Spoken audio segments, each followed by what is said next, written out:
साथीच्या कोणाला योजना मिळाल्या नाही, परतावे मिळाले नाहीत, त्या सुद्धा पोरांनी या ECBCच्या कोणत्या पोरांच्या निवडी झाल्या त्यांना नियुक्त्या दिल्या नाही, त्यांनी पण या 28 ऑगस्टला सोक्षमुक्ष समोर करायचा. सरकारने या लोकांना कुणबी प्रमाणपत्र दिले नाहीत, यांना व्हॅलिडिटी दिल्या नाहीत, हे समक्ष दाखवणार आहेत. आणि सरकार बोलायला जागा नाही ठेवणार, सरकार खोटं बोलतं.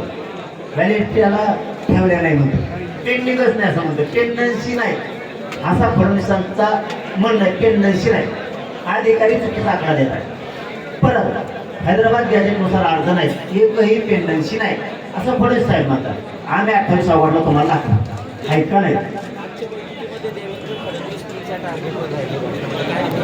मी फडणवीस साहेब टार्गेटवर नाही, टार्गेट केलंच नाही, का देत नाही ही प्रश्न विचार. त्याचं उत्तर त्यांनी काय होईल देऊ. आम्ही विखे पाटलाला लाड बोलून विचारलं, फडणवीस साहेब हे का देत नाही.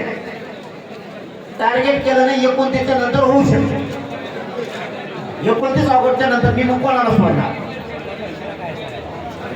28 ऑगस्टच्या आज सगळ्या मागण्यांची अंमलबजावणी करायची.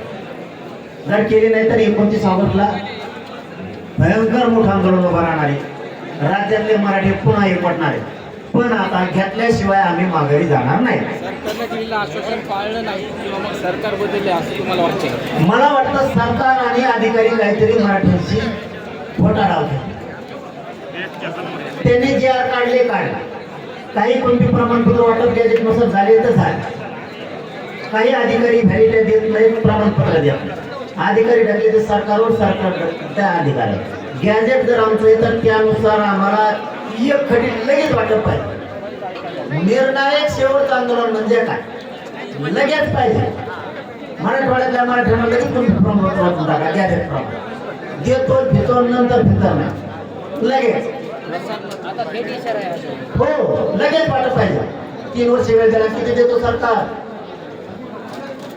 गॅजेट मध्ये इतकी नोंद आहे ना, तितक्या नोंदीचं प्रमाणपत्र लगेच वाटप कर. 13 दिवशी तो आंदोलन सुरू.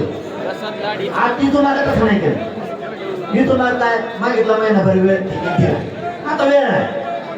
गॅजेट मध्ये जेवढ्या नोंदी आहे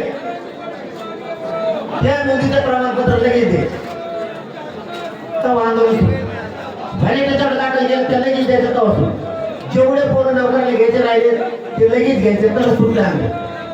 58 लाख नोंदीचे प्रमाणपत्र लगेच द्यायचे, तर सुटले आंदोलन. म्हणजे आता सूक्ष्म घेणार आहे, लगेच द्यायचे.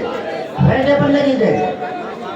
मंत्रालय स्थापन लगेच करायचं. ओबीसी सवलती आणि सोयी सुविधा लागू केल्या ना, तुम्ही केल्या ना, त्या लगेच त्याच्या अंमलबजावणी करून पोरांना त्याचे बेनिफिट झाले पाहिजे. करतो लागू होईल ते जमणार.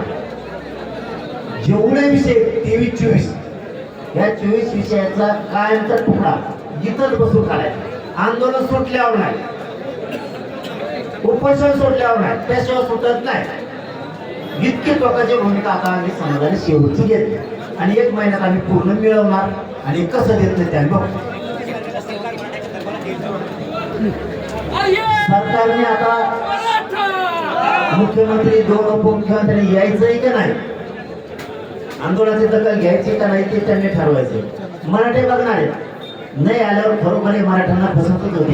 ही संदेश महाराष्ट्रातल्या मराठ्यात जाणार आहे. आणि ते एकदा संदेश गेला आणि एकदा रोष नाराजचा निर्माण झाला की 2029ला सरकार गेलं. Okay okay okay thank you.